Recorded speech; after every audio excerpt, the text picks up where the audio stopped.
राजस्थान में उपचुनाव की घोषणा हो गई है और तमाम बड़े नेता अपने अपने तरीके से चुनाव की तैयारी उन्होंने शुरू कर दी है।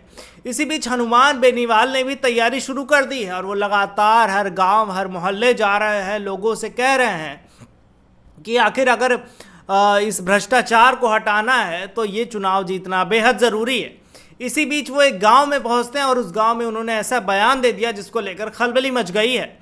क्या है पूरी खबर बताऊंगा आपको विस्तार से। नमस्कार, मेरा नाम ऋषभ है और आप देख रहे हैं संवाद भारत का, भारत के लिए। ये बयान हनुमान बेनीवाल की राजनीतिक यात्रा, उनके विचारों और राजस्थान के ग्रामीण समाज के प्रति एक प्रतिबद्धता को दिखाता है। आइए इसको आसान भाषा में समझते हैं। हनुमान बेनीवाल अपने इस भाषण में इंदास गांव में अपने पुराने संबंधों को बताते हैं। वो बताते हैं कि उनके पिताजी का भी इस गांव से काफ़ी गहरा जुड़ाव है। ये गांव बिना किसी राजनीतिक मदद के दम पर तरक्की कर रहा है। ये बात राजस्थान के ग्रामीण समाज की मेहनतकश प्रवृत्ति को और आत्मनिर्भरता को दिखलाता है। ये बेनीवाल के भाषण का एक महत्वपूर्ण हिस्सा है जो ये दिखाता है कि ग्रामीण समाज अपनी मेहनत और समझदारी से आगे बढ़ रहा है और राजनीति से दूर इसका विकास करने में सफल है। बेनीवाल ने अपने इस भाषण में ओबीसी, शेड्यूल कास्ट और अन्य कमज़ोर वर्गों का ध्यान रखने की बात की है। वो कहते हैं कि जब सत्ता में आओ तो इन वर्गों को साथ लेकर चलना चाहिए क्योंकि ये लोग आपको सत्ता के शिखर तक पहुंचाते हैं।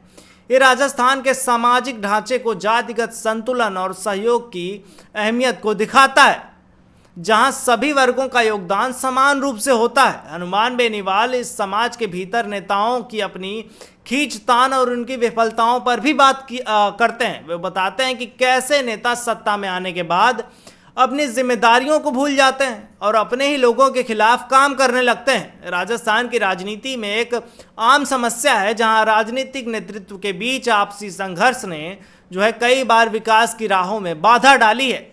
बेनीवाल हरियाणा चुनावों का उदाहरण देते हुए बताते हैं कि वहां के नेताओं का घमंड और आत्मविश्वास उनके हार का कारण बना है।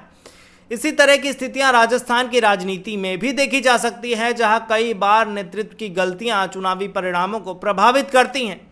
उन्होंने हरियाणा, पंजाब और यूपी में किसानों के आंदोलन के समय अपनी भूमिका को भी जोर देकर बताया है जिससे उनकी राष्ट्रीय स्तर पर एक मजबूत किसान नेता के रूप में छवि उभरी है। अंत में बेनीवाल बताते हैं कि उन्होंने बीजेपी और कांग्रेस से टिकट के ऑफर को ठुकराकर नागौर में राजनीति करने का निर्णय लिया।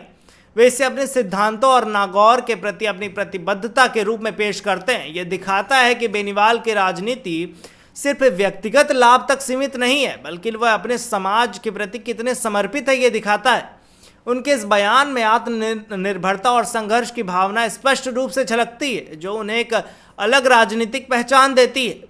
हनुमान बेनीवाल का ये भाषण राजनीति में जातिगत संतुलन, नेतृत्व की कमजोरियां और उनके व्यक्तिगत संघर्षों पर भी आधारित है।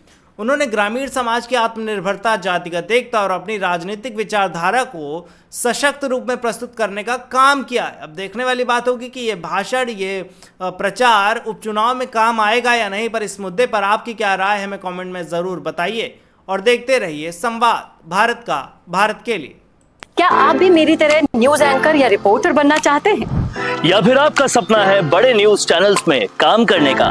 या फिर आप बनना चाहते हैं वीडियो जर्नलिस्ट या डायरेक्टर? तो आज ही एडमिशन लीजिए मिशिगा इंस्टीट्यूट ऑफ मीडिया स्टडीज यानी कि MIMS में, जहां आपको मिलेगा मौका डिजिटल न्यूज चैनल में काम करते हुए सीखने का भी, साथ ही साथ बड़े बड़े चैनल्स में काम करने वाले एडिटर्स और एंकर्स के साथ सीखने का मौका। ज्यादा जानकारी के लिए आज ही विजिट कीजिए mishimediasolutions.com/MIMS पर। तो आज ही मिशिगा इंस्टीट्यूट का हिस्सा बनिए और अपने सारे सपने पूरे कीजिए।